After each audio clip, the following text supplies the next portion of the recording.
Hi everyone. Here we are, term two. Doesn't really seem like it, but usually at the beginning of a term, I'm welcoming people back and asking how their holidays went. It all seems a bit strange, but anyway, here we are. Walking back into the school today, there's a lot going on. We've got a new roof on our library and our computer rooms. We've got a replacement fence around the entire school boundary with concrete ramps going in, and we're due to get a new classroom any day. So there's plenty going on, even though there's not many people here at the moment. Anyway, I want to talk to you about this term. Obviously, at the end of last term, when all the COVID-19 stuff was taking off, we really had to rethink a lot of things in a hurry.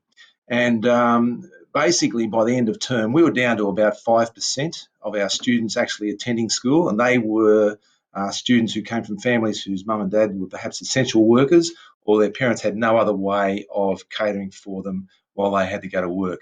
Everybody else were able to conduct learning from home, which we really appreciated, and everybody was on a pretty steep learning curve. We terms such as Google Classrooms and Seesaw and Class Dojo and Zoom and all these other things suddenly became extremely familiar to all of us. And I think it was a great contribution by everyone that really made us so successful. As you know, the content that the students were learning at the end of last term, whether they be at home or at school, was quite similar. They were using the same content wherever they were, and that worked quite well. But everybody was really thrown in at the deep end. But we did it because we knew it was so important to make it work, because we saw some of the horror stories that were coming out in the media from countries overseas where they hadn't been as successful. And the proof is in the pudding. Now we're in a position where things are able to be opened up slightly and still maintain safety. We did think that learning from home model was going to be going for all of term two, but during the holidays, we've found out that that's not the case. Initial studies, and I've got to emphasise only initial studies, do indicate that there's only a minimal risk of students transmitting COVID-19 at school or picking it up, which is fantastic. There is more risk for teachers and other staff at school, so that's something we've really got to be conscious of. There is still a safety aspect to all of this. And of course, we're getting conflicting advice in the media and from federal and state politicians, which isn't really helpful, makes it hard for parents. So I'm going to tell you how it is. Okay, so basically what you've got across Australia, you've got a range of things from Victoria, where schools are just learning remotely for the entire term, to the Northern Territory, where it's business as usual, everybody goes to school. New South Wales, I think wisely, is somewhere in between.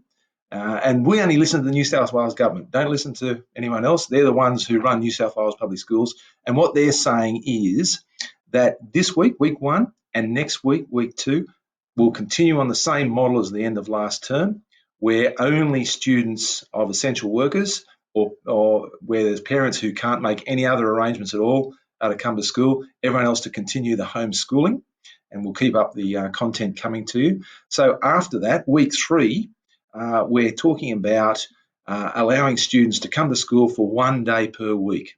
And of course, that's going to have some great benefits for them academically. They'll get to see their teachers, or they'll get to see some teachers. It may not be their actual class teacher, I must emphasise. And they'll get to mix and play with some friends, which of course is a great social benefit and great for their well-being. Now, we've decided to do that by splitting the kids into house colour groups so that they're automatically 1 day a week, and that fifth day we're going to use for coordinating the working from home programs. So we will get word to you in the next week or so about exactly how that's going to work, so wait for the details. The benefit of it is, of course, two things. Number one, the kids know what sports house they're in generally. And number two, siblings tend to be in the same house colours, so families can get everybody here at the same time. It really is important that we follow that guideline of only sending the kids on their designated day, because they're going to be in groups of only 10 per class. Now, as you can imagine, if everybody comes on the same day, I've worked it out, we're going to need 50 additional classrooms to fit them in, as well as teachers. So it's just not going to work. So whatever day it is, we really do request that you only send them on that day, and the rest of the time they'll maintain their learning through those work from home programs. So really do emphasise, help us out with that, please. We made it work last term. We saw how important it was, and everybody chipped in.